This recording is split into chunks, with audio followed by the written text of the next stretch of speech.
You're rolling. I have this table months. How you doing? Like brand new? Yes. You loopy all day?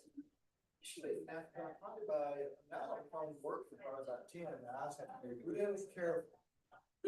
Yeah. What I was saying, verifying that I'll get the numbers. I had lower ear surgery. Yeah. And they birth things. So I had anticipation. And then he's doing phone calls. Then I'm Like, I work. it's like, yes, I'll pre-approve you for that Yeah. right now. Listen, be careful what you do. I mean, I'm like, hey, don't do that. don't you make these deals fall out for me, David. Yeah, Dana was like, about him, I don't want to bother him. And I was like, Dana, I'm on this. I will bother him right now. All right, guys, And he was like, yes. let's get this started. I got a bunch to cover today. Oh, man. Throwing things across the room here. Right.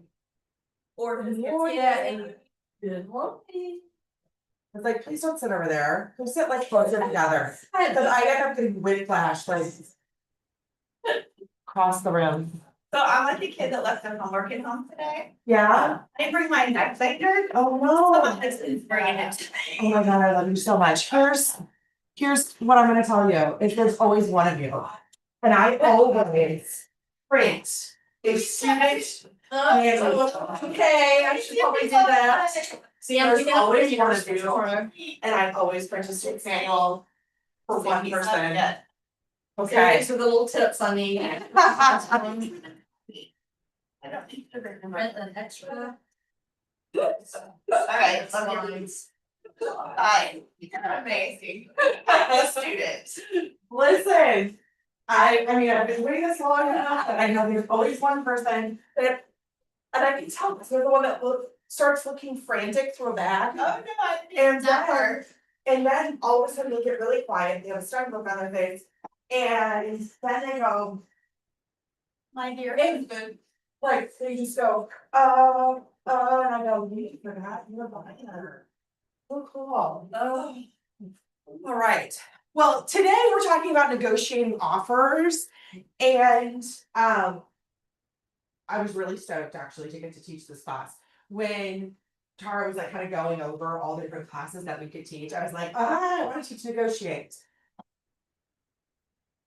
It's on. Is it on? Yeah, I turned it on. There's no sass. I think it's her computer. She said I can hear it on my phone. Oh, okay, good. All right, so I'm super stoked to teach this class today, because I truly believe that getting the business is one thing, and this is what keeps it.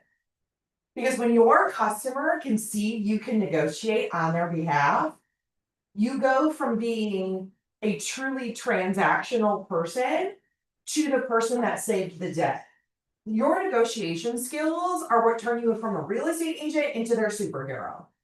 Okay, and I love nothing more than watching customer, when your client looks at you and is like, wow, you made that happen?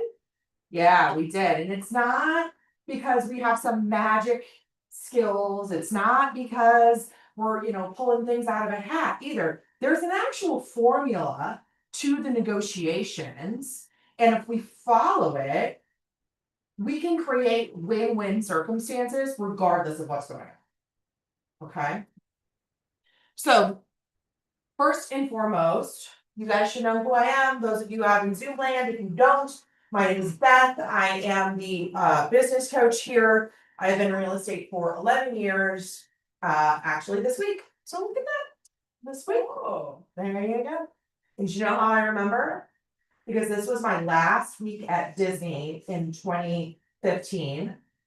And this was also then my first week at Keller Williams, and a year later in 2016, this is the week my son was born. Wow. Exactly 1 year later. Always happens in this week. This is like weird, right?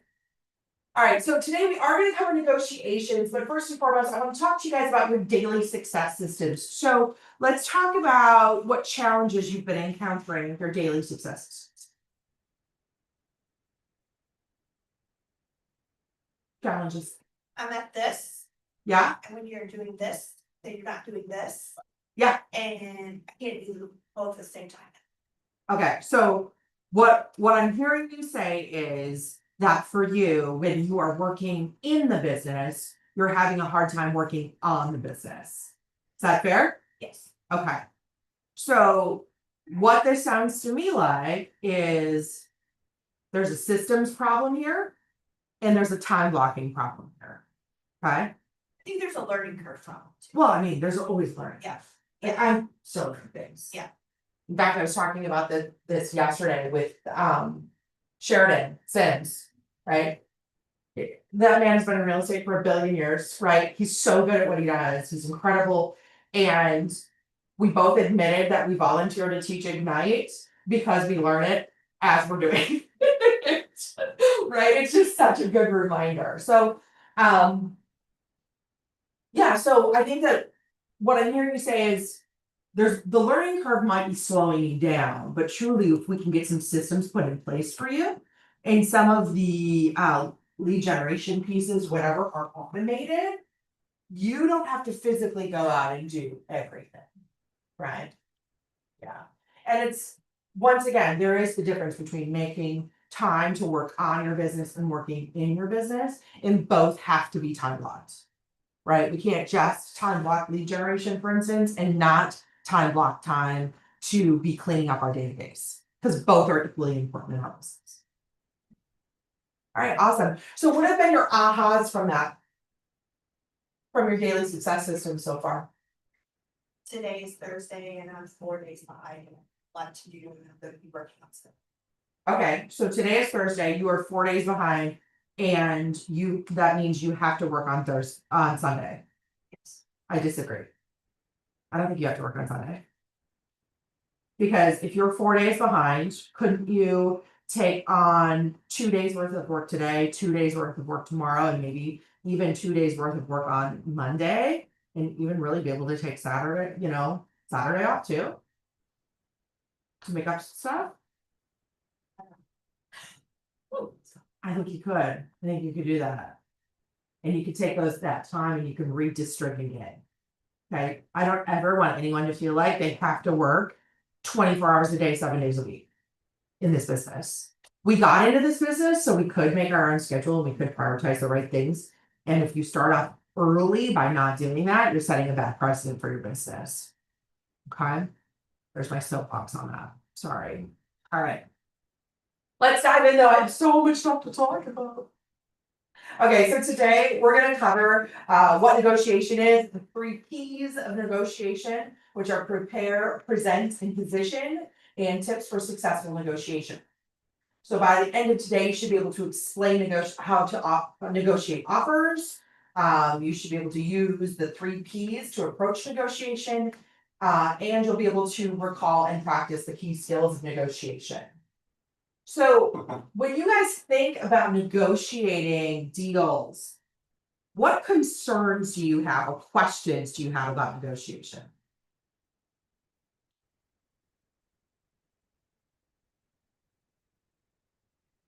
Nothing? I'm like, oh, this comes naturally Well, to get in that negotiation. Negotiation, I Yeah, think, like, it changes, it's never the same because you're dealing with different people. Yeah. Clients or the agent on the other side, or Mhm. whatever. So, I believe you really have to fill it all out and know what you want to ask for, where you're gonna get with something, kind of start strategizing, as soon as everything is happening, whether it's putting an offer in on a home and, you're finding out, we're trying to decide what we're gonna offer. yeah, the Um, strategy piece of it is huge, right? So, and you make a good point that the negotiation piece of it becomes more difficult when you put the different personalities together, right? Because we all communicate differently. So in our productivity coaching program, we talked about like the DISC profile, right? And how different people with different personalities just receive information differently, they receive messaging differently, and people with different personalities give messaging differently and assume it's just perceived the way they expected, right? And when we assume, we know what happens, right? So we're going to talk about a lot of that stuff today. We're going to talk about how we can make this process a little more human and a little more relational. Okay.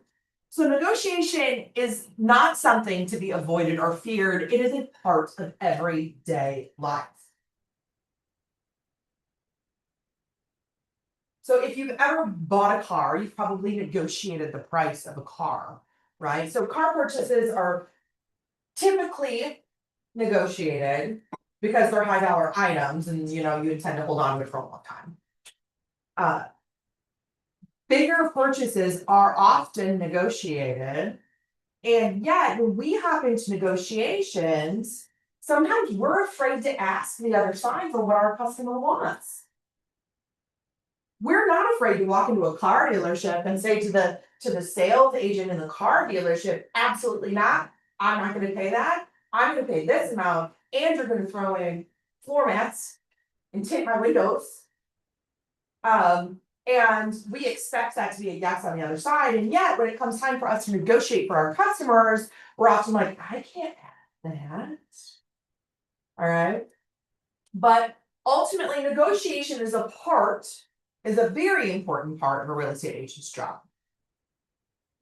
So, and at night, you've probably learned through a lot of the NAR statistics that a real estate agent's ability to negotiate is one of the top reasons that buyers and sellers look for an agent to help them.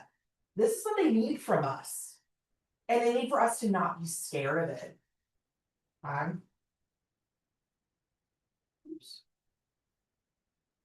So negotiation is a bargaining process, and it's a give and take. And it's just, like I said, give and take, right? We can't just ask, and expect them to give, and us not be willing to give back. Okay. And the best thing that we can do is we can set that expectation up for our customers up front when we meet with them. And explain to them, Mr. and Mrs. Buyer or Mr. and Mrs. Seller will get to a point in this transaction when negotiations happen. When negotiations happen, understand I will negotiate on your behalf. I will do everything in my power to create circumstances where everyone feels like a winner at the end of the day. Okay. And it's part of our belief system, Mr. and Mrs. Seller. It is part of our belief system. We at Keller Williams follow something called the Y4C2Ts. Our belief system tells us that we're going to always negotiate win-win or no deal. How do you feel about it? Right? So where we screw up as real estate agents is that we don't tell them how we do business. Okay? We talk to them about the business with them, but we don't talk to them about how we do business. If this was part of your listing presentation or buyer presentation, and you set the expectations up front, it makes negotiation so much easier. They're going to understand how you're doing this. You're going to understand that everyone is seeking common ground. And when I say everyone, I do mean you, your clients, the other agent, their clients. We're all looking for common ground, right? We're all looking to feel like we walked away as a winner. And never forget, you are truly building relationships with all parties involved. It's not just you and your customer. You're building a relationship with the other agent too. And how you handle negotiations reflects on a relationship with even their customer. Because don't you think if their customer is hearing from their agent, this person's so difficult to deal with, so difficult to negotiate with, do you think that that reputation's not gonna follow you?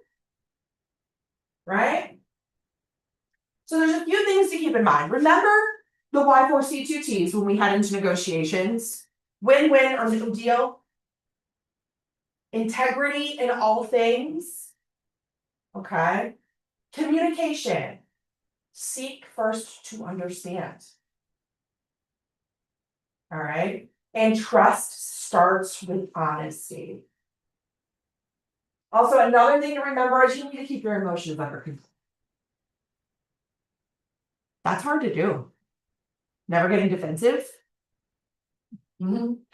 I can tell you some of the most difficult deals I've ever done in my 11 years in real estate have been difficult because of the other agent. It's not the customers. It's always the parent, not the student. It's always the parent, not the student, right? It's always the other agent, and it's because they cannot keep their emotions in check. Or I'll admit there are sometimes I can't keep my emotions in check, right? And I gotta check myself before I wreck myself in every single deal I touch. Okay. And the other piece of it is we do have to give the other people grace. Okay. Put yourself in the client's shoes. Put yourself in the shoes of that other agent. And ask yourself, am I communicating in a way that it's being received how I want it to be? Right? Ask yourself the tough question about your own communication style. Okay? And ask yourself, like, the customer, are we putting them in a position where they feel like they're losing their dream home? Right? Or we're stealing something from them? Right? This all comes down to our communication style.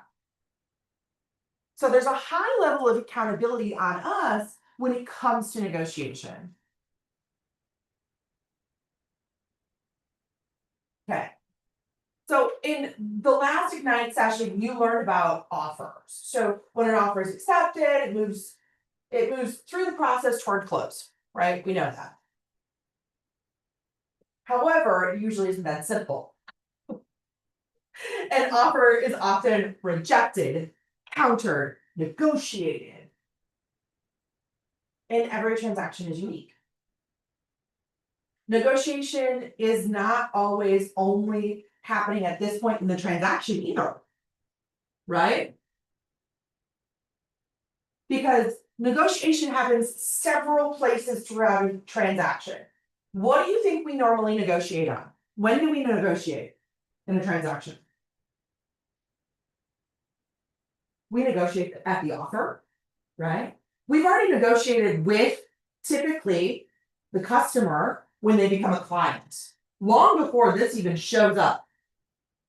Okay? Because we've negotiated to get the deal. Okay? Then we negotiate again at the offer. Then we negotiate again during our due diligence period, during our inspections. Sometimes we negotiate again during our appraisal. Sometimes we negotiate again if something bad comes back on the title. So if you think that the only time you're only going to negotiate once or twice in this deal, let me tell you, that is mistaken. Okay? You're going to repeatedly negotiate. And it's because there's a lot of time and money being invested, right? So we're going to work to establish some negotiation skills that are going to help to build your confidence so that you know that you can create win-wins all along the transaction and not just in the beginning. Okay. So who do you first negotiate with? We just talked about this. You negotiate with your clients. Those are the first people you negotiate with. If you're wondering where we're at the top of page 18.3. Okay. So who do you first negotiate with? Your clients. Next, you're negotiating with the agent on the other side of the transaction. Fine. And you are always negotiating with your clients. Even when the other agent comes into play, you're still negotiating with your clients. And this is your career. If you want to continue to conduct business in this same market, you're going to be likely to encounter the agent on the other side in transactions over and over and over again. Let me tell you, in my old market, there was a particular agent who was absolutely terrible to work with. And everybody knows there's who those people are, right? Whether it be the current market now or where you've worked before or whatever it may be. And the fact of the matter is, when I would have a listing and she'd place an offer or she'd call and say, hey, I'm gonna place an offer, my stomach would sink. And I'd be like, oh God, don't make me deal with Dawn again. Okay. You don't want people to feel that way. Okay. You don't want to be that person. And in fact, it reflected that on her whole company. And I didn't even realize that I had allowed it to make me feel that way about the whole company until an agent from her company then placed an offer on a listing of mine. And I just simply saw the brokerage name and went, oh God, here we go. That's not fair to that agent. And yet, this is what being what she thought was a ruthless negotiator was doing to the reputation. Okay. Yeah, I wanna leave that closing with the other agent going, looking forward to working with you again, Right? Well, and here's the hard part, right? While the real estate industry has tons of people in it, in any market, it's just a small percentage that actually do business, right? So while it seems like there's tons and tons of agents, you are going to run into this person again. If they are doing business and you are doing business, you will run into that again. So, do you want that realtor happy hour you walk into to be the most excruciating experience of your life? Or do you want to walk up and be like, hey, remember that deal we did? Oh my God, we made it through. Right? Let's just be good about it. Okay, so common points of negotiation. Most negotiations fall into two categories, and truly it's pricing or terms. Okay, we know that. And pricing is usually the primary factor in the negotiation, and it's just really all about the cost of the property. Okay. Now, terms are either financial or they're time-based. And honestly, I mean, they could be closing costs, it could be closing dates, it could be repairs, it could be length of periods, right? We know all of that stuff. So what are some other terms that you think could be negotiated during a transaction? What are other terms you think can be negotiated during a transaction?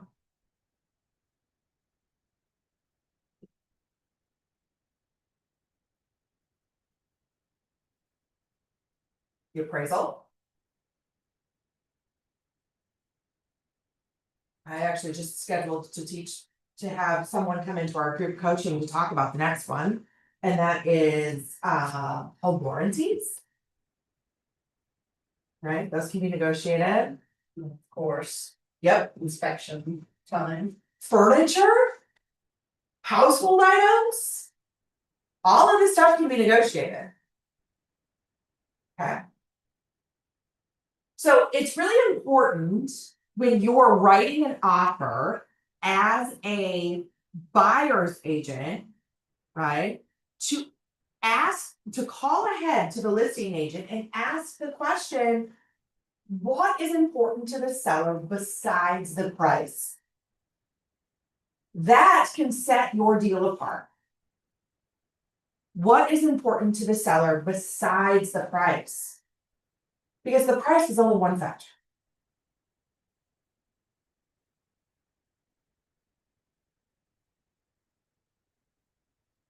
Okay, what are some ahas from that part?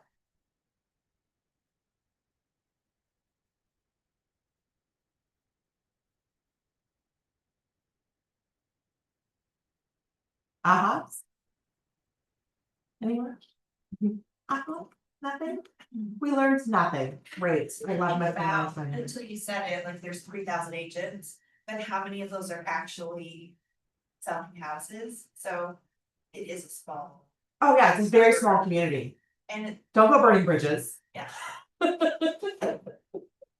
like I said, even if it can be very simple as even if they have a bad experience with one agent in a brokerage, it can burn the bridge to the whole brokerage, right?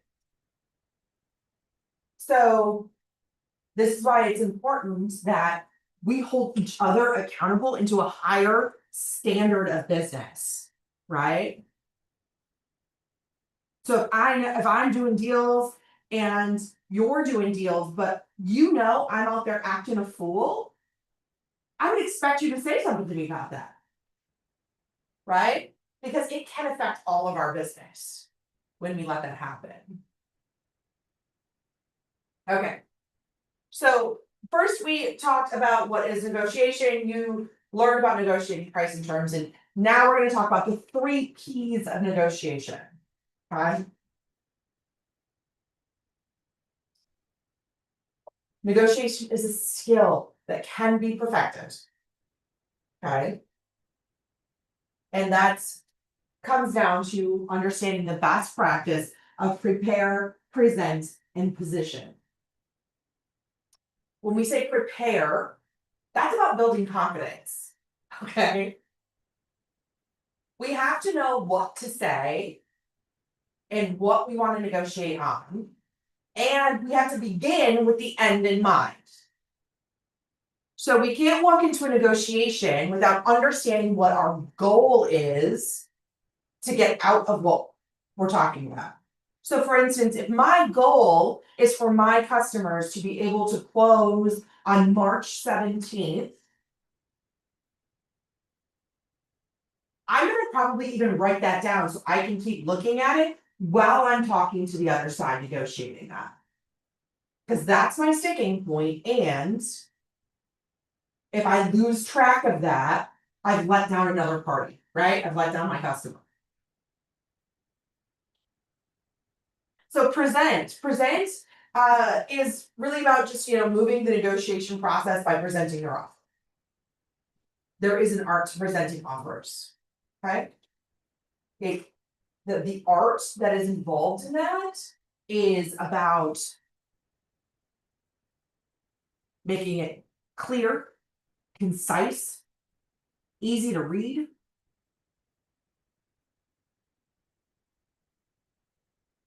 And when you present it, how you present it can send a lot of messaging to the other side about how this deal is going to go.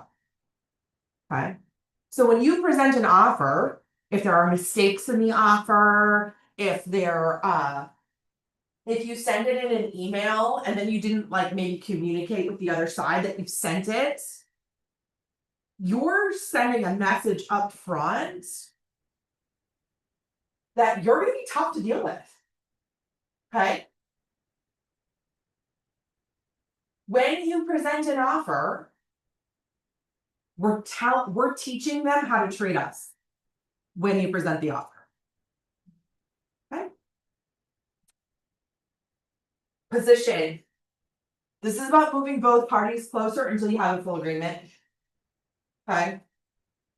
And throughout the next section, we're going to go a little more in depth into these 3 pieces. So the first P is prepare. And once again, it's knowing that goal. And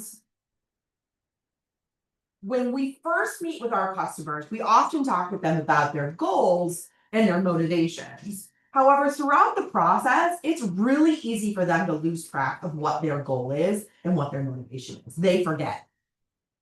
Because they can get wrapped up in the emotion of the deal.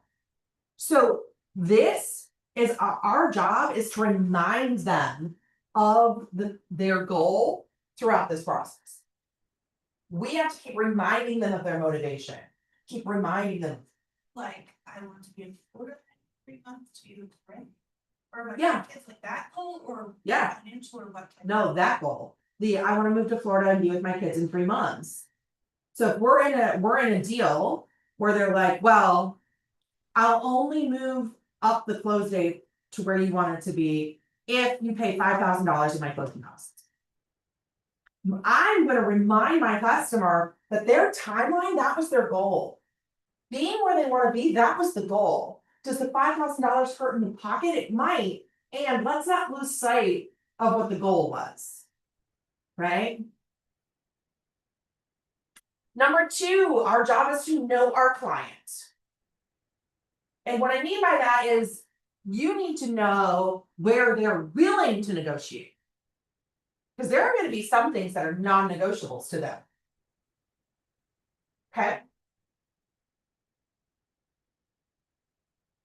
And then there are going to be other things that they're willing to negotiate that you have no idea that they would be willing to negotiate.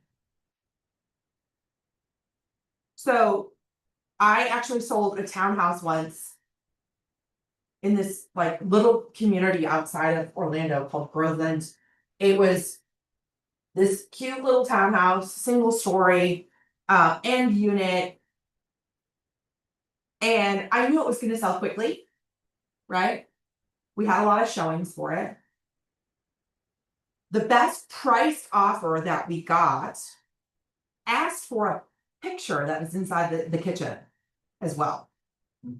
There was a framed and matted picture, like poster. It was like truly like a poster. It wasn't even like a painting, but it was framed and matted and hung in the kitchen. That was all of the words to A Midsummer's Night's Dream from William Shakespeare. Okay, because the people that lived there were artsy and this kind of thing. Well, the people buying it were as well. Okay, and they put in the best offer, but they said they wanted that picture left in the kitchen exactly where it was. This is my bad. This is my bad. Because to my homeowner, my sellers, that's a non-negotiable. I'm taking that with me. This is no joke, a poster that you probably could have bought at a Spencer's Gifts that they had battered and framed. So the frame was worth more than the picture. And we were going to lose a $300,000 deal over this $5 poster. To look at it, buy it. This is like, let's get to closing, I'll buy it. Buy it to you, buy it for you. Give it to you, it's a closing. Let me tell you the amount of negotiation this took. Between me and my sellers, between me and the buyers, did we close? We closed. Did they get to keep the poster? They got to keep the poster. Okay. But it was about reminding my customers what their motivation was. Their motivation was to leave and get the most amount of money they could so that they could buy the brand new builds that they were building closer to Orlando. And buy a new print. And I thought, I was like, wouldn't it be awesome if we can get this is the highest offer we've received. Wouldn't it be great if we could get this? And you would have extra money to buy a new poster. Right? But this is my fault. I didn't know my client. Okay? I say this to say, I will own this. My DNA was all over this. Okay? I learned very quickly from then on, and I put it in my listing presentation to ask, is there anything fixture or not fixture in this home that you're not willing to negotiate about? And people would go, what do you mean? And I go, do you love the refrigerator? Do you want to take it with you? How about that picture? How about that light fixture? Oh no, there's nothing. Are you sure? Like, I'd get real serious about it because who's got 2 thumbs and is not ever doing that again? Like, that was not fun. Okay. So number 3, think ahead. Write down how you think they may counter the offer. So before I go to, I'm working with my customer says to me, okay, I wanna place an offer on this $300,000 property at $280,000. I wanna offer them $280 for it. Write down how you think they're probably going to counter that, so you can have a really concise conversation with your customer. And number 4, set clear expectations of how you think that's gonna go. Is this where you would talk about like what a home inspection is? How their job is to find every single thing Yes, like that, absolutely. Yeah, or absolutely. So if I'm taking a listing, for instance, and this is somebody in our coaching program actually just had this. They are placing an offer on a property for a customer, and clearly there are issues with water seeping into that basement. Okay. To which I said, they should know that, right? Think ahead. The listing agent should know that. They should have set a clear expectation with their customer that they're gonna run into issues with inspections and financing with that. And if they have not done that, I'm gonna inform them of that. Right? And that's gonna become part of the negotiation. Okay? So yeah, I'm absolutely gonna have those conversations with them up front, whether I'm listing or buying. Okay? But yeah, so setting clear expectations, under promise and over deliver. Okay? Under promise and over deliver.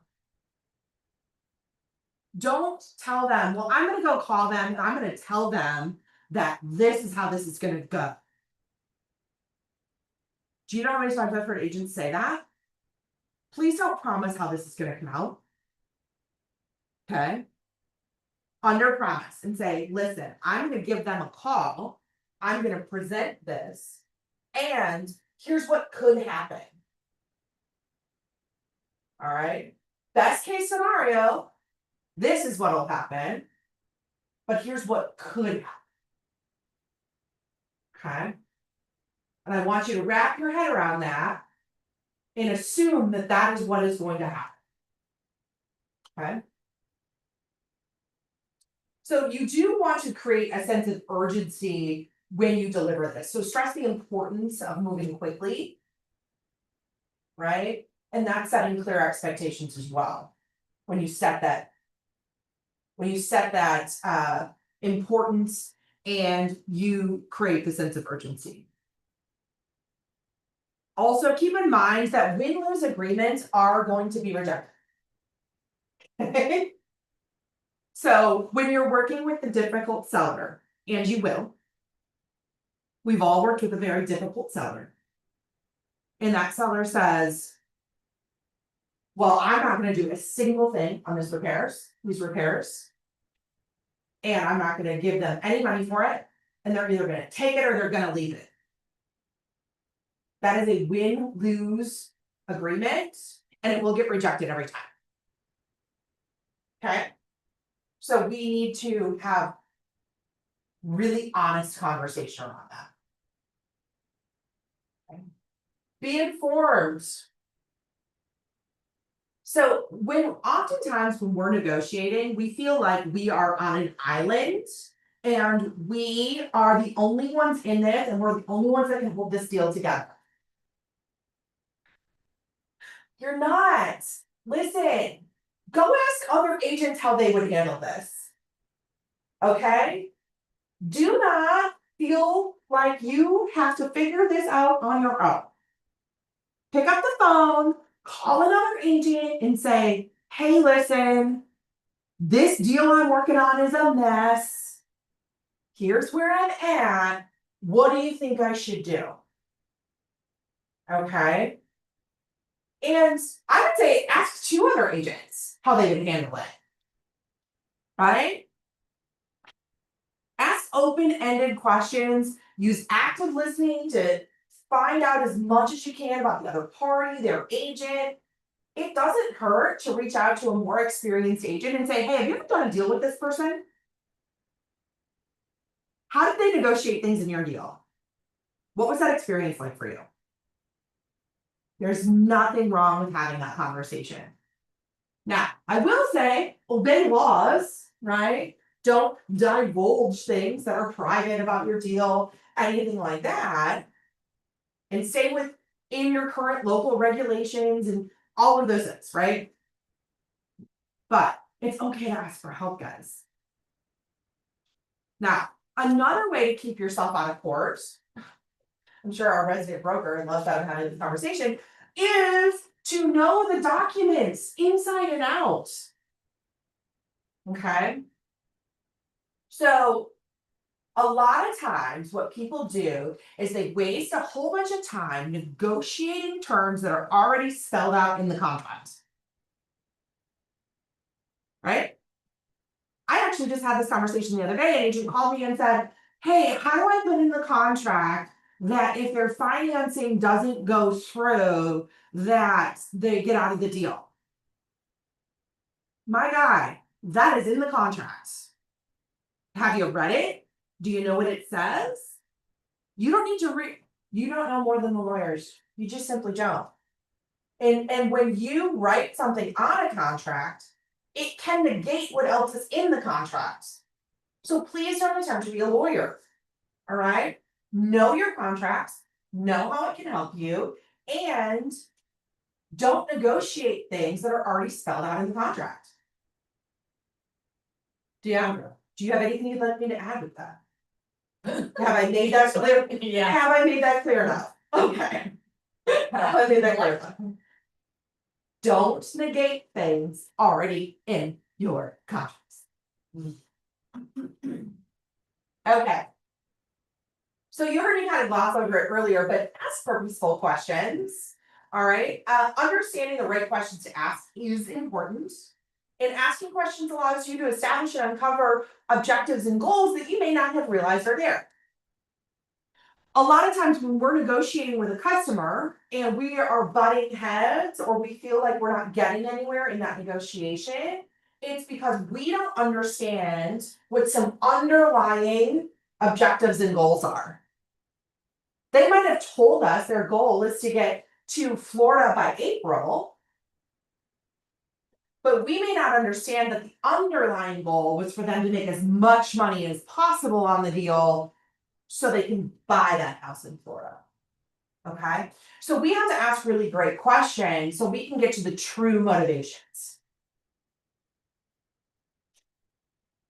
So you're going to strengthen your ability to negotiate and increase your chances of having win-win negotiations, asking questions. When you ask open-ended questions, and when you the benefits of asking the right questions is it's going to provide you with points to negotiate on, obviously, right? It's going to provide you with insights on where you and your client have leverage. It's going to set clear expectations when you ask the right questions. And it's going to allow you and your client to get to their goal. It also helps you learn what will make it a win-win circumstance for both parties. So once again, asking those broad, open-ended questions.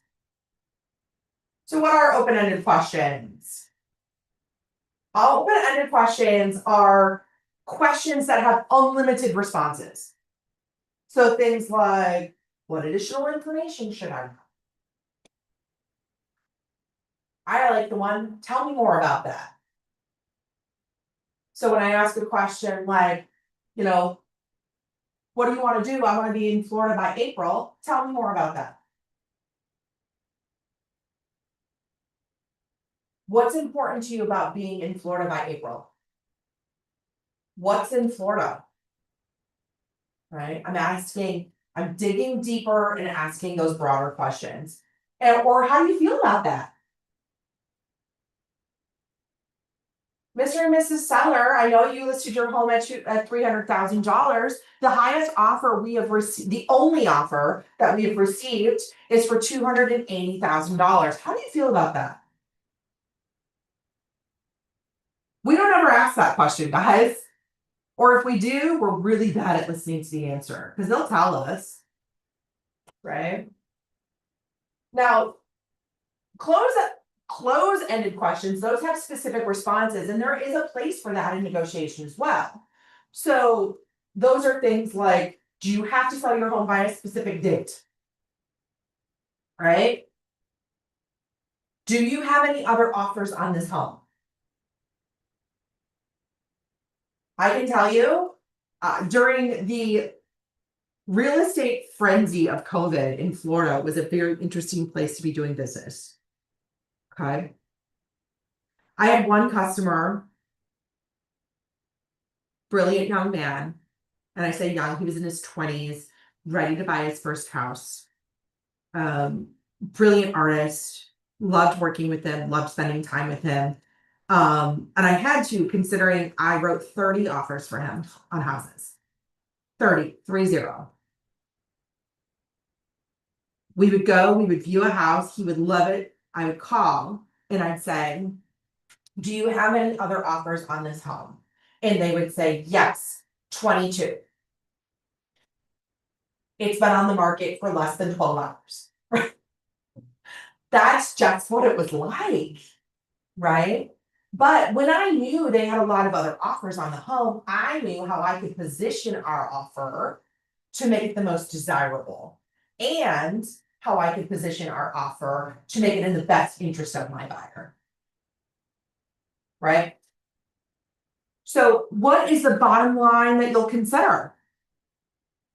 I can tell you as a listing agent during that time, no one ever asked me that, which was silly, absolutely silly. People wouldn't call and say, so what else is the seller looking for? Do you have other offers? No, I literally had to set up a very specific inbox just for offers because a house would go on the market and we would get flooded with offers. No one would call ahead of time. No one would tell me they're sending an offer. No, literally, it was a hot mess express. My poor assistant at the time spent more time creating spreadsheets for people to view offers than anything else. Okay. And all people had to do was call and ask questions. Call and ask good questions. They could have written an offer, we would have accepted it and taken the baby off the market. Okay.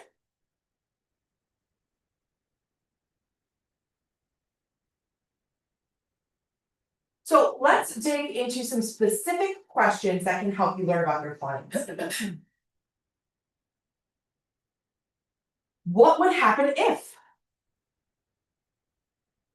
Asking a question like that helps you anticipate the next steps of the negotiation. Okay. What would happen if? Or why is this important to you? It helps you gain more information and gain more insights. So let's see how this works. Let's role play this. Deandra, will you role play this with me? Sure. Okay. Deandra, you told me that you need to be in Florida by April. What would happen if we're unable to do that? Well, I need to start my job. I'd like to get closed on my home there. Why is that important to you? So many things, I can't carry 2 mortgages. Can't carry 2 mortgages? I have to What would pay happen this. if you have to carry 2 mortgages?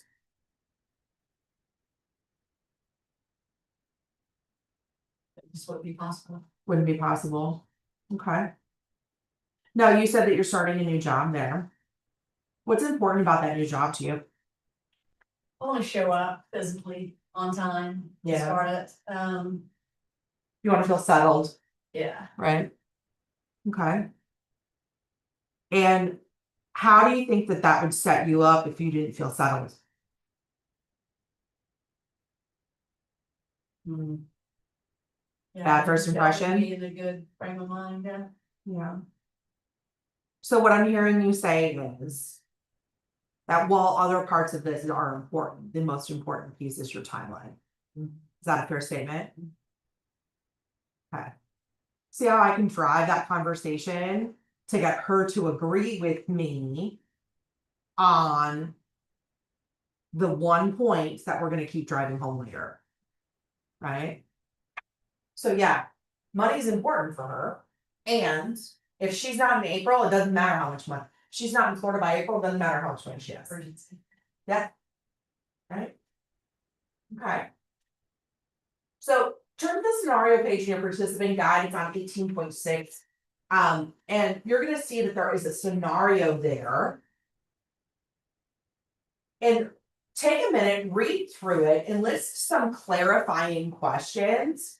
Keep in mind that everything you just learned about open-ended and closed-ended questions, okay? I'm gonna give you a few minutes to do that. I mean, you guys are welcome to work together and do that if you'd like. And I want you to see how you would develop questions to clarify what we're trying to do, all right?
This is a plus.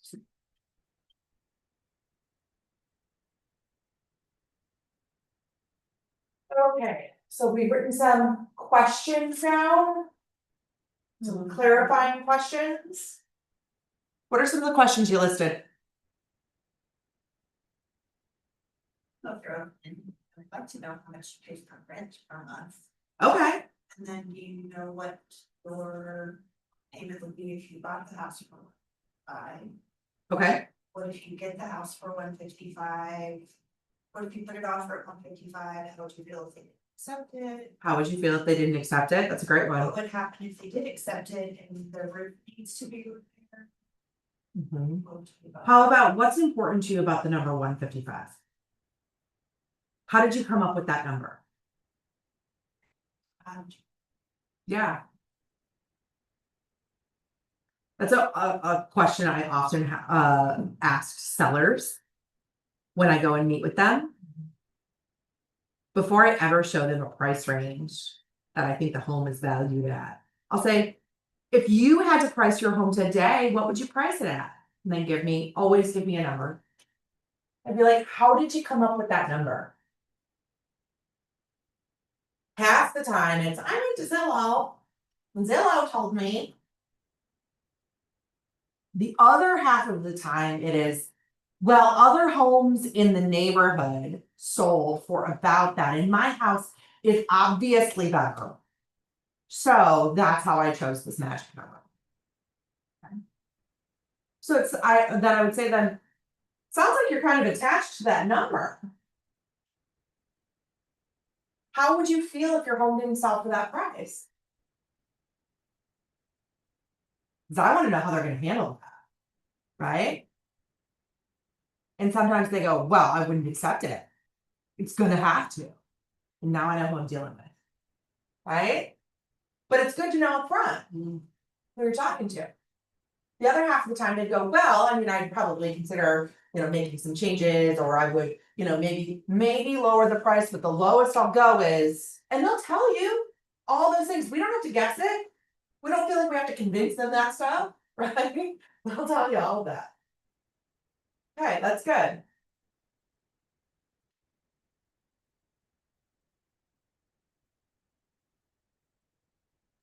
Okay, so let's talk about being present and presenting.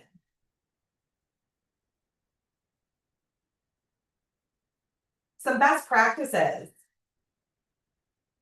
So the best practice when presenting to a listing agent is first and foremost, call the other agent. We just talked about this. So many agents miss this step. So your customer is a buyer and your customer wants to place an offer. The very first thing you should do is pick up the phone. Don't text them. Do not send an email. Hear me out. Pick up the phone and call the other agent and say simply, hey, do you have any other offers on this property? Actually, this is exactly how it goes. Hey, this is Beth from Keller Williams Commonwealth. How are you doing today? Great.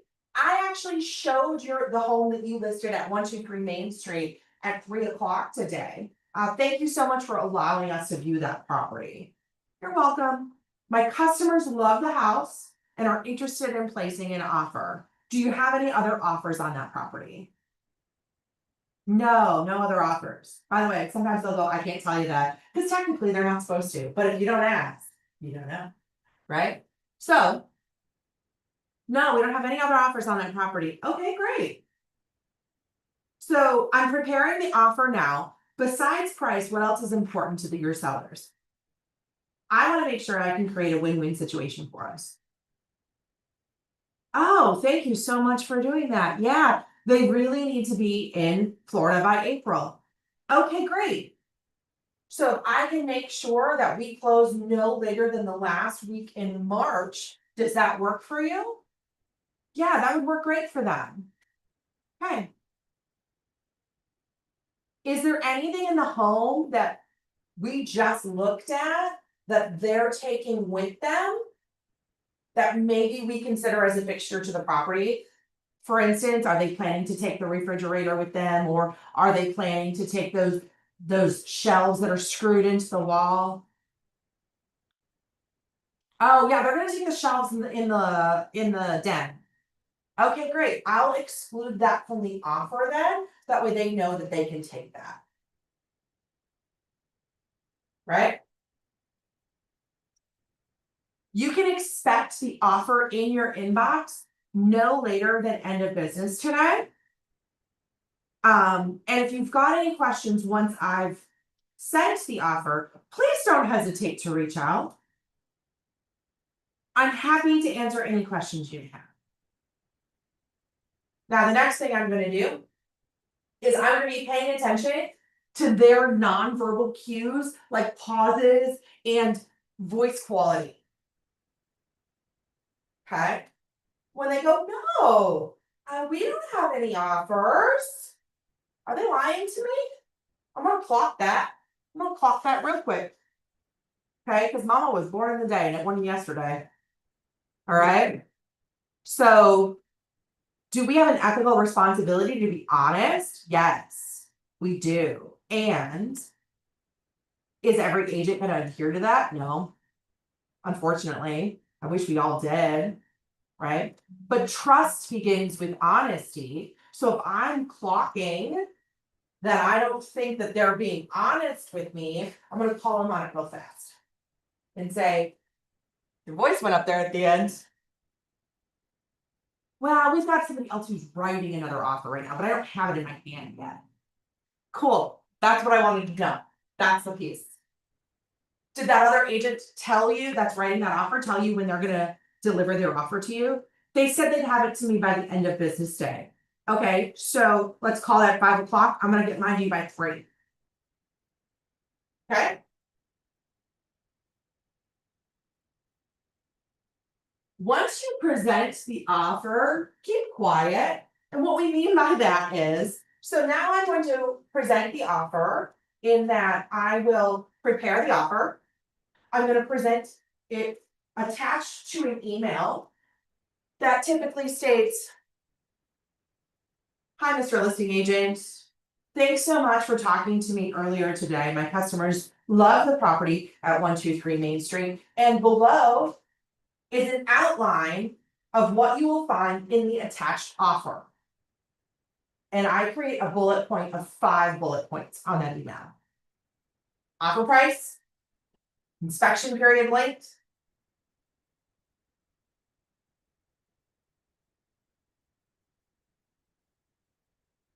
whether or not an appraisal is required, and when we will have it done by, right? There's a clause in the contract about when we'll have that completed, so what that length is. I'm going to put the type of financing that we're using and how much money my customers plan to put in escrow. And I'm going to put the closing date. Because I'm going to tell you that is the only 5 things your customers are going to care about. You know I'm right, yeah, right? Those are the things the customers care about. All the rest of it becomes fluff, typically. Now, if there are things that your customers have said, please ask the listing agent if we can keep the patio furniture. I'm going to make that a bullet point too, right? Yeah, exactly. Or if there's a home to sell contingency, anything like that, that'll be a bullet point. But there's a method behind my madness here in presenting that offer, because once I've outlined it and I've made it really clear what the big points are, I would say 80% of the time that email is just simply forwarded to their customers with the offer attached to it. They don't even like download the offer and then add it to their own email. They literally will just forward the email I just sent. And now I look super professional, right? I have this nicely worded email, all of the important things to the customer on it. And there have been times the customers don't even open up the offer. They just look at the bullet points and accept. Okay. Now, if once I've presented the offer as is, when we say keep quiet about it, don't present the offer with that nicely bullet pointed email and then follow it up with, oh, and I forgot to add. Not too much. Not too much. I said all right. Because what we're giving them is, and sometimes you'll get a listing agent who will reach out to you and say, is this your highest and best offer? If you've presented it, you better act like it is. Okay? Because that's what your customer wants. All right? Don't keep talking. Don't say, well, they could afford a little more. And they don't think they really need the patio. They want the patio furniture. They don't really need the patio furniture. Zip it. Zip it. Okay. Now, what's gonna happen is that they're gonna counter your offer typically. Okay? And it's our job to listen carefully to what is important to the other party. Because if they counter back, and the only thing they change is the closing date, that's what's important to them is timeline. They're clearly communicating to you the timeline is their sticking point. Okay? So we have to be really clear on what they are communicating to us. Now, you draft up this great offer, you send over this great email, and all of a sudden you get a counter offer back that every single thing has changed throughout the entire thing. There, you countered $20,000 less than the listing price. They counter back at listing price. Like they didn't even try to go in between. Right? Please stay calm and relaxed. Now is not the time to be like, are you crazy? That is not how much that house is worth. I did my own CMA on your listing, and could you explain to me where you came up with this price? I've actually had agents call me and say this. Okay, what that says to me is that you are emotionally invested in this, and this is going to be a nasty negotiation process. Truthfully, okay? Stay calm and relaxed, and let's not get emotionally attached to the outcome of this. Focus on your customer's needs, right? Your customer needs to sell their house, or your customer needs to buy that house, right? For one reason or another, let's figure out what those needs are and let's focus on those. And give your offer the best chance. And you can do that by staying positive and creating a positive relationship with the other agent. And even if they don't seem calm and cooperative, you're going to give your offer the absolute best chance by being the cool, calm, collected one in the circumstance. Because like I said, this is your career. You will come in contact with that agent again. Make no mistake. All right. Our third P, position. Positioning is about moving both parties closer to that total agreed upon agreement, right? So there's ways that we can do that. And the first and foremost is acknowledging and affirming common ground. So you're looking for places where the buyer and the seller agree. So if I am a buyer's agent, I place an offer on the property. Like I said, they send back the counter offer and they have changed absolutely everything on the offer I sent. We're nowhere near each other in terms of agreement on those things that they've changed. I'm going to look for the places where they are in agreement. And this helps you uncover what can be adjusted versus what's set in stone. Okay. And so for instance, let's say the offer we received back, a bunch of things were changed, but the closing date stayed the same. Now when I'm talking to that other agent, I'm going to acknowledge, well, it looks like we agreed on a closing date, so it looks like the end of March is going to work for both parties. That's great, right? And then I'm going to jump into using what and how questions. And these are going to help you better understand priorities of the other side of the table. Okay. So what's important to your customer about that $20,000, right? The house was listed at $300,000. We offered $280,000. So what's important to them about that? Well, that's the value of the house. Okay. That's the value of the house. How would they feel if we found a middle ground? How would they feel if we counted back at $10,000? Okay. Now, you have to understand that this is a process, right? And sometimes you're gonna have to go back multiple times in an agreement. Don't be afraid to counter back and forth multiple times. Too often I see agents who do one of two things. They either don't walk away fast enough or they walk away too fast and give up.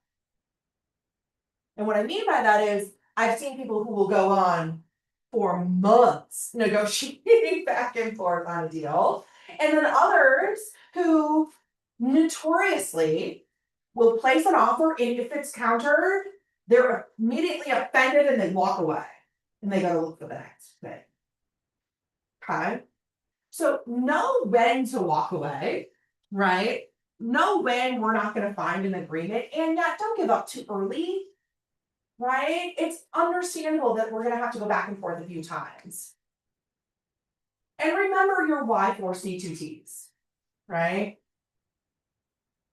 So trust begins with honesty. I'm going to have to be honest with my customer when I feel like we're just not going to get to that agreement, and maybe that fourth counter offer on this isn't worth it for us, right?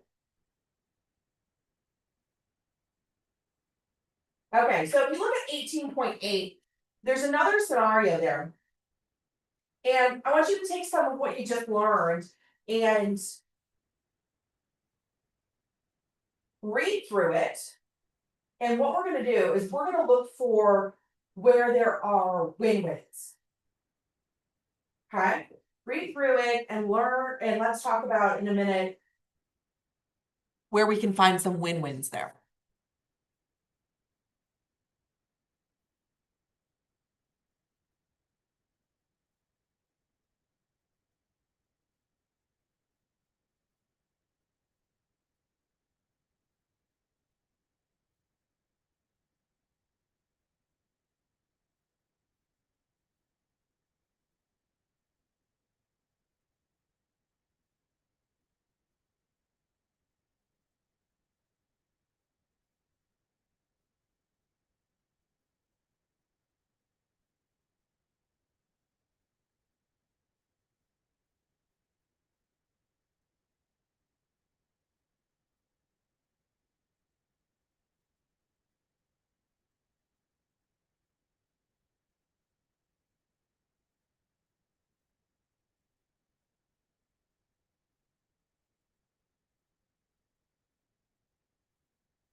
Okay, and we look at 18.8, where did we find some win-wins? Or where can we find some win-wins?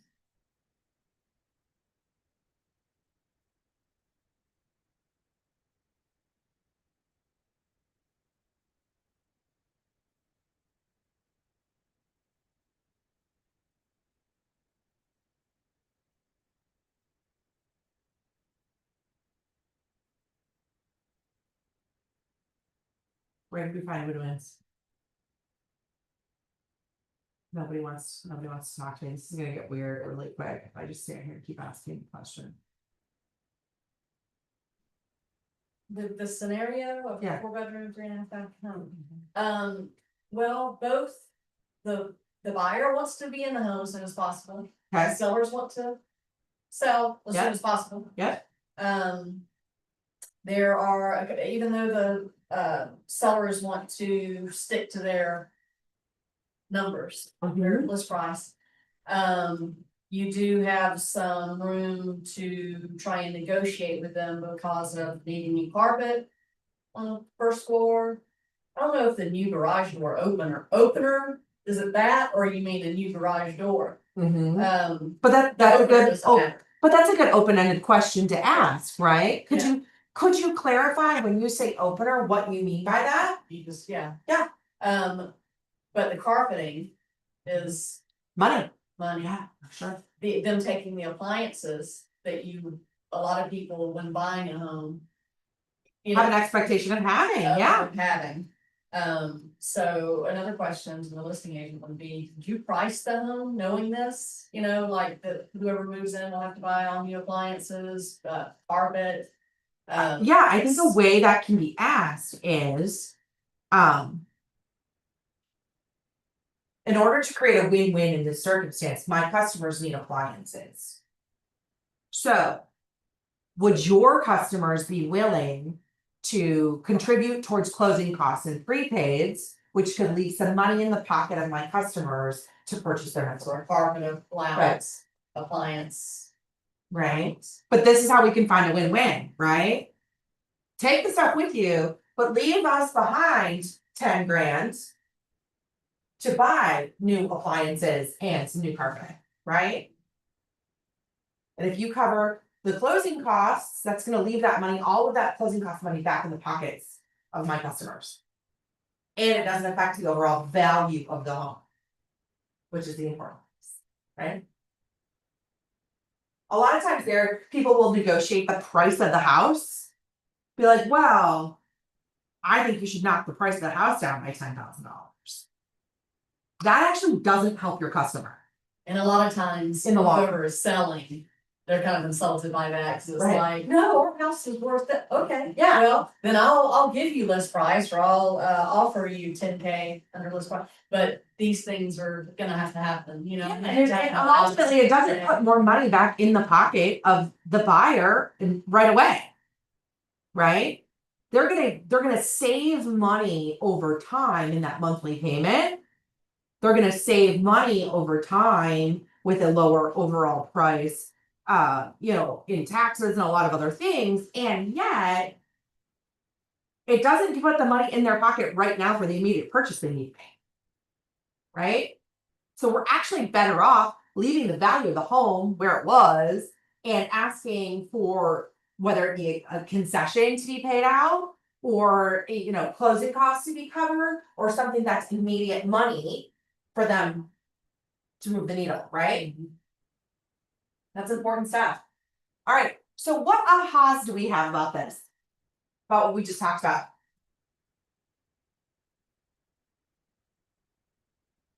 Everything, always in negotiation. You're always It's like- negotiating.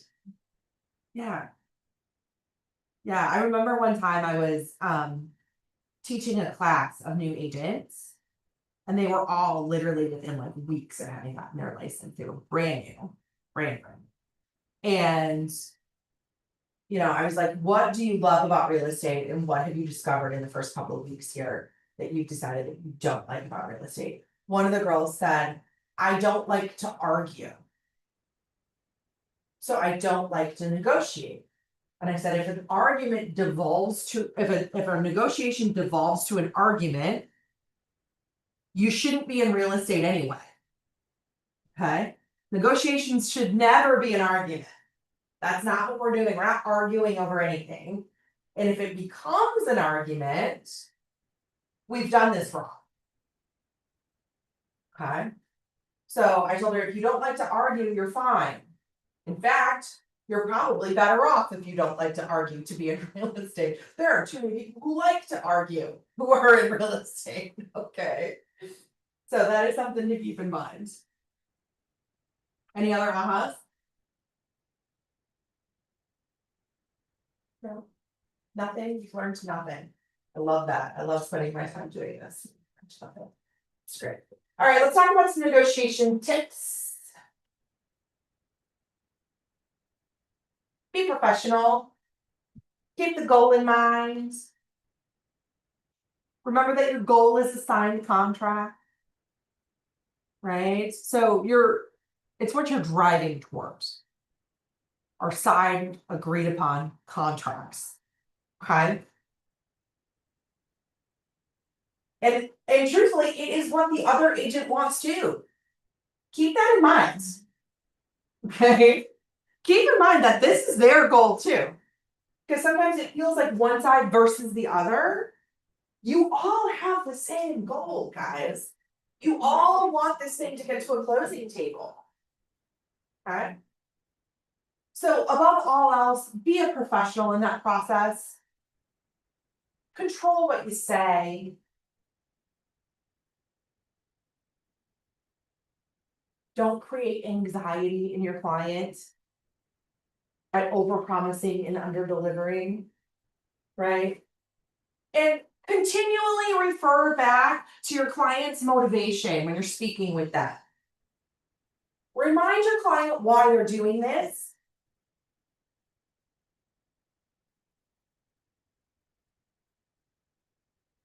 And if you find yourself as somebody who often overshares when you're in a social circumstance,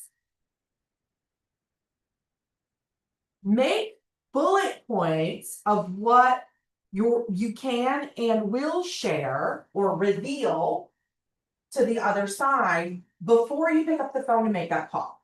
So it's already naturally in your day-to-day life, if you go out with people, you find yourself to be an oversharer, you're gonna have to curb that real quick in real estate. Okay? You should be listening more than you talk. Okay? And you should be keeping your client's motivation close to the chest, right? So if you know that your client can afford $300,000, don't tell the other side that. They placed an offer at $280,000. That's where we are. Okay?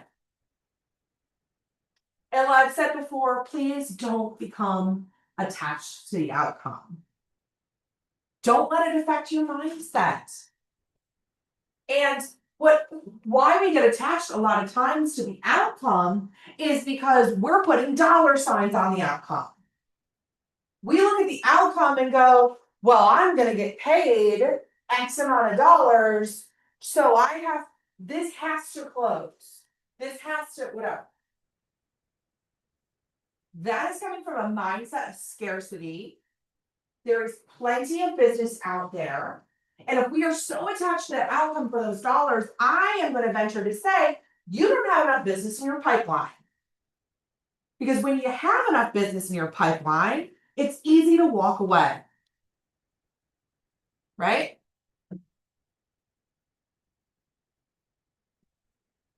Do you think there's anything else that should be a best practice that we haven't covered today?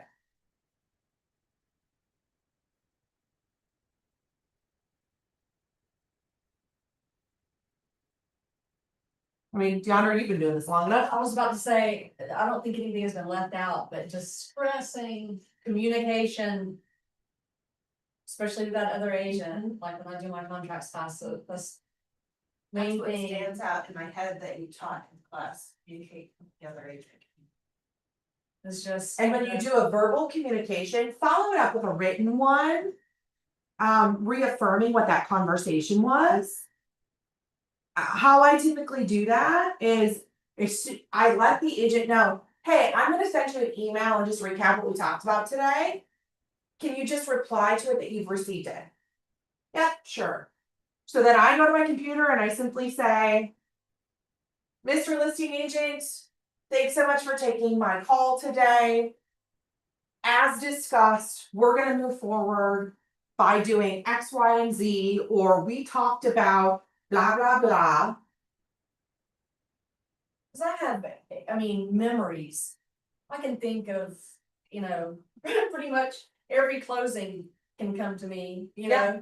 But you know what I'm saying, like, and whether it's the agent on the other side, you feel, oh, wow, they were professional. They were tough, Yeah. they looked after their client, they were professional. But we got to the closing table, they were great to work with, whatever. This person was a nightmare, We know there, yeah. But you remember things and you grow and you build on each experience, each And if you think transaction. agents aren't keeping scorecards, you're crazy. They are. Agents are keeping scorecards of who's difficult to work with. Huh? Yeah. I know. You're going through that market where you're getting 20 offers. In the Yes, first if I'm getting 20 offers you're- on my I love listing. working with Deandra before. She was great. Let me see what she said. And here's the thing is, I can't tell my customers which ones to accept, but if they ask me, well, which one would you take? What I would say is, if all things are equal, I will tell you, I've done a deal with this person before and it went really smoothly. It wasn't as smooth with this person. Now, it doesn't mean it can't be, it just wasn't. We had a realtor tell us, I will do this offer for you, I've worked with this agent, it's gone really badly. So if there's another house that you like I would recommend, we did it. We had to go to court, get our money back, because she paid, but it was a disaster. So it was like, Yeah. after that house, in the future, I was more receptive to listen to the agent they don't do. Yeah, we know. Especially some of these agents who are out here who are doing high volumes of real estate. A lot of people equate high volumes of real estate with being a really great real estate agent. And let me tell you, those are not always. Is it correlation or causation? And that's Right? actually yesterday I was listening to said experience doesn't equal excellence. Yeah. Always. It sure doesn't. I know some experienced agents who do run terrible businesses, terrible communicators, who have built a really great book of business, and their customers have no idea how difficult they are to work with on the agents to agent side. Right? They don't realize how much of a disadvantage they're being put at by working with that agent. And it's awful. Like, I'm not kidding you. That agent in my other market, if I would see one of her listings and my customer was interested in it, I'd be like, oh my God, here we go. And I can't, I mean, I'm sorry, but it does happen that way. And it's like, I could not imagine being that other agent. I mean, that, Yeah. You want them to go, but not, oh gosh. Like, I would look at people and be like, I feel bad that these people have this person as their agent. Like, that's awful. Nobody wants to feel that way. Okay. So, if you liked me, go talk about me. You did not like me. Don't talk. Just kidding. Just kidding. Feedback is a gift. So, event type, we are in person here. Or you can, I guess you could consider this a hybrid because we are live streaming it, however you want to do that. Instructor name, I'm not going to show up, so you are going to need to go to the bottom where it says instructor, not in drop down. And you're going to say, my name is Beth Gravilla, and this is Ignite Session 18, negotiate offers. Okay. What question? This is number 18. Yeah. Number It'd be nice 18. if they put them in order by number. Wouldn't that be?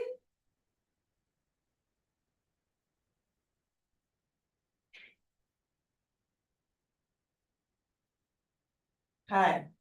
With that being said, if you find it in your heart to give to KW Cares, I've taught enough of these classes and all of you guys have heard me get on my soapbox about KW Cares before, so I'll keep it brief. It's an incredible organization. I've gotten to see firsthand the incredible work that they do. And I'm very passionate about that, so. If you have it in your heart, and you've got $5 extra, please understand that. Person to person within this industry, we need to support each other more, and this is a great way to do that. Okay? Okay, now do next gen, awesome. Do that too. Cool.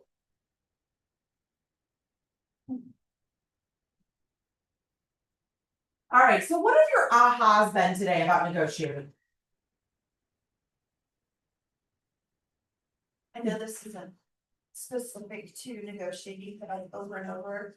Mhm. The part that I keep trying to remember and that's been helpful is don't be attached to the outcome. Don't be attached Because now. this is your life, this is your business, if you let it get to you, like if something doesn't go like you wanted it to. You let it roll around in your head, there's no point. Yeah, So like always remember the motivation of your person. yeah, remember their motivation and also remember the motivation of the other people, right? So if you are representing a seller, remember the motivation of the buyer, right? And I would like you guys to remember that we are all on the same side here. We all want to do a transaction. Okay?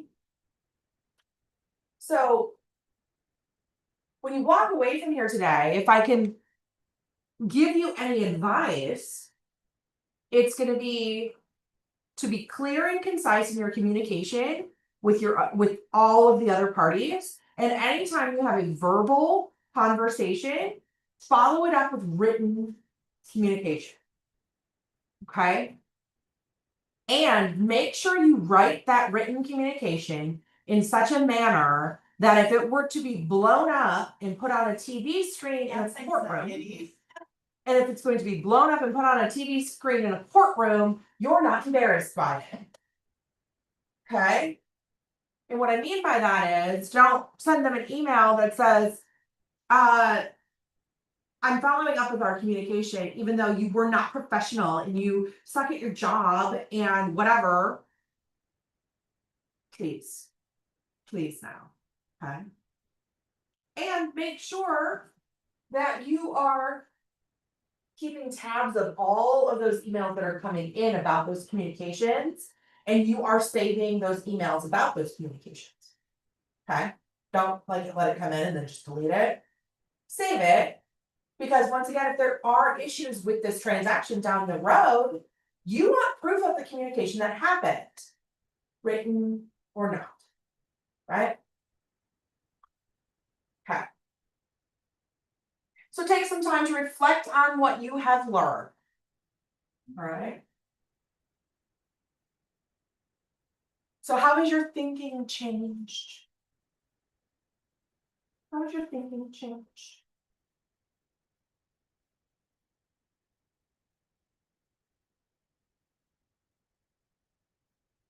Not that I haven't in the past, but I think to remember is kind of like what we're saying, the. Thinking of the other agent is doing their job just like you are. Yeah. You know, they're looking after their client just like you are. So, you know, sometimes when you feel like, you know. That you're butting heads, you just put your, you know, self in their shoes and go, okay, well, they're just doing what I'm doing, you know. Yeah. You gotta, like you said, come out with a win-win situation here, but understand that that's. You know, And we have to remember that not all of them have had classes like this, right? There are a lot of times when an agent comes out swinging, and it'll happen, you'll be like, whoa, where did that come from? You can simply go, okay, what is likely going on? A, they're overwhelmed. B, maybe they're working with what I like to call high needs client. Okay.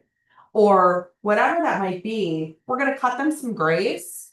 We're going to figure out where we can bridge those gaps. And remember that they don't have somebody at their brokerage likely that is saying to them, don't be attached to the outcome, right? These classes are incredibly unique to Keller Williams that we have these conversations.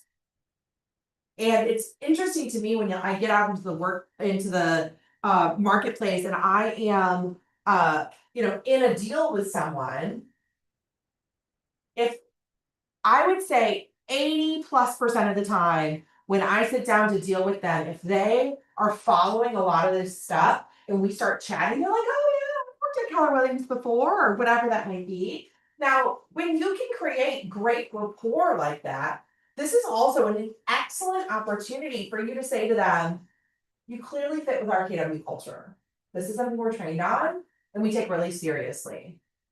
Would you be willing to take a phone call from my team leader if she were to reach out to you?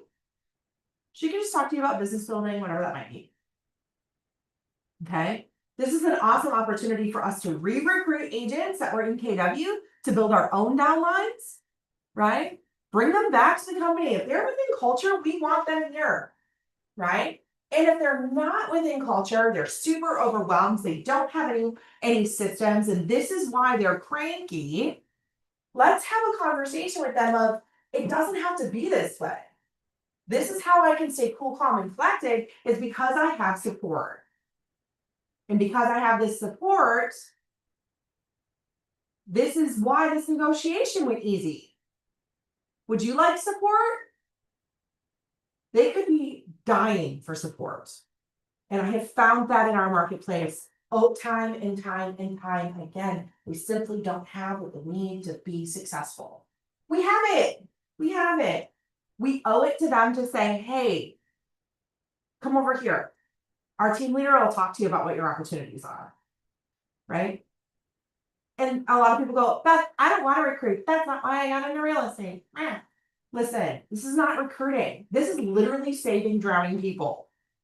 Okay? Because there are people who are out there in that market who are drowning. And you don't have to recruit them. Tara will do that. That's her job. Okay? But you need to at least throw them a life ring. Okay? Let them know that there is help out there that's available to them. Okay, so you know what your daily success system is, you know what you need to be doing in terms of your 10 conversations with your sphere, your 10 contacts added to your database, your 10 handwritten notes, and utilizing the 10-5-1 model for your social media engagement. All of these things, I think the one that is the most impactful and that people will remember the longest is truly the handwritten notes. Okay, so there is a way to systematize this so you know it happens every day. Okay. First of all, figure out how many handwritten notes you're going to give out each day. And if you know that you're having an interaction with a person or whatever that might be, so maybe you have a breaking bread appointment set up, schedule yourself until you get used to doing it, an alarm to go off right after you're going to be done with that appointment. So if I know I'm meeting with them at 10, by 11:15, I'm going to have an alarm that goes off on my phone to remind me to write a handwritten note to them. Okay? Listen, I would say in a perfect world, create yourself a task in commands and then go and do the task. And yet I don't think we're in those habits yet. But I'd love you guys to build those habits. Huh?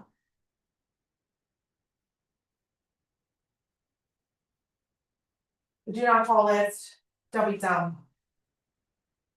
I mean, Who told me to keep looking for more numbers? It was in a class this week.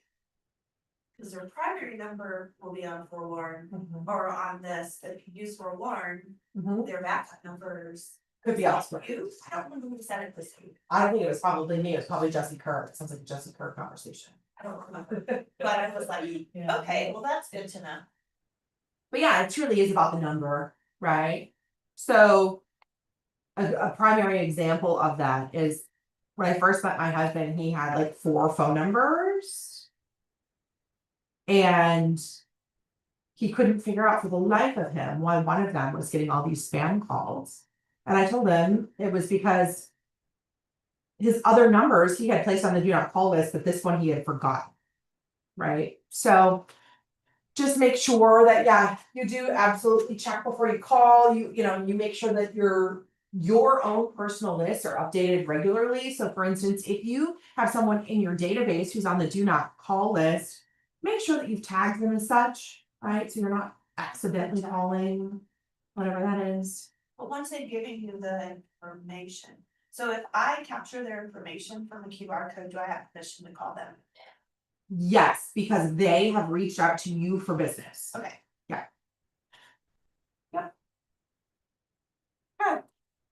With that being said, here's your affirmation for the day, but that's pretty much it. Do you guys have any other questions for me about negotiations or anything like that? We might call them both. Listen, no, I actually, like I said, I love the negotiation process. I love being able to create these win-win circumstances. And when we can come to an agreement where everyone feels good, I'm telling you, that's the dopamine hit, guys. Like, yeah, that's what we do. Fun closing table. It's a fun closing table. Now, have I been at a closing table sitting with my customer and they're so stinking mad that it's not fun? Yeah. No one likes that. So this is the good stuff. Okay. It doesn't have to be contentious, it doesn't have to be hard. It can be good. Now, it can be all of those things can happen on our side. We also have to remember we can't control the actions of others. I have to see on my fridge I'm gonna bring to you. Yeah. It helps me keep in like a, where no matter what happens, I don't give away my power headspace. Okay. And I have it in my fridge and on my car, and I think I'm gonna put it back here. Okay, good stuff. Good stuff. Okay. Well, if that's being said, I'm done for the day. So I hope you guys Wonderful, thank you so much. thank you. Sure. And we have class, right? Thanks in world. Yes.